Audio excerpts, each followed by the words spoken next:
అలా కాదు సారు అంత ధైర్యంగా నేను ఒక మాట చెప్పాడు, రికార్డింగ్ డాన్స్ కూడా చేయడం నాకు ఇష్టం ఉంటుంది. అది కూడా ఒక కళాకారులే. నాకు అప్పుడే అర్థమైంది ఝాన్సీ గారికి అబ్బా.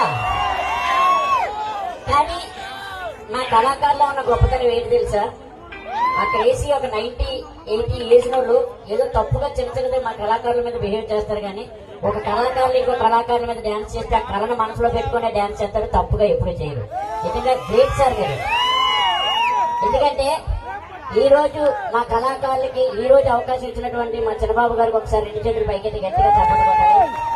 ఎందుకంటే ఏ రోజు ఫస్ట్ టైం నేను ఒక మాట అడుగుతున్నాను. ఫస్ట్ టైం చెప్పండి. ఈ పాట సభలో నేను ఆపాను, పూర్తిగా చూడాలని ఉంది. అది మా ఇద్దరమే. ఫస్ట్ ఎవరు వద్దు, ఎవరు వద్దు, ఎవరొద్దు, నేను మా చిన్నబాబు గారు. ఎవరొద్దు, ఎవరొద్దు, మేము వెళ్ళిపోతాం. చూడొద్దా చూడండి అవకాశం ఇప్పుడు ఇచ్చారు. చెయ్యాలంటే ఒకసారి వేసుకోండి. మరి మేము ఆటో పెట్టుకుని